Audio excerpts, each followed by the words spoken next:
қазының дайындалуын көргіңіз келсе, толық видеоны қараңыз.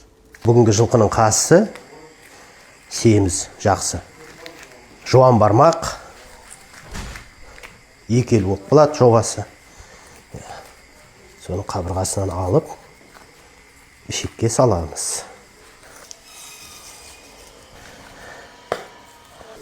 Қыртыстарын өйстіп жазып аламыз жайлап. Ішекке салынатындай қылып кесеміз. Өйстіп әрқашанда шандырларын алу керек. Мына шандырлар шайналынбайды, қатты болады. Сосын қазыға кескен кезде әдемі болып тұрмайды. Қазымыз кесіліп дайын болды. Енді тұздап, бұрыштап, ішекке салатын боламыз.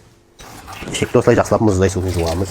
3-4 қайтара дейін жуып болғаннан кейін, сосын сығамыз. Артып.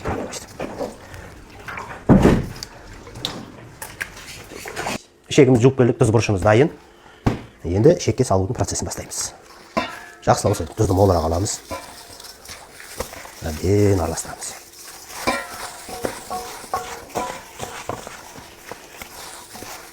Ойламанда біз көп септі деп, ащы болып кетеді деп. Ол ішегіне де барады. Ортасына дейін сінеді, еріп. Бізді көп болмайды.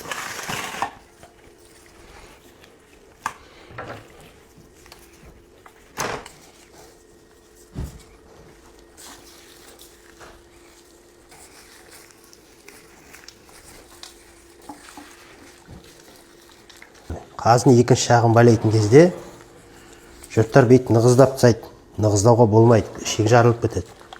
Бейті қолмен естеп, босандау қылып,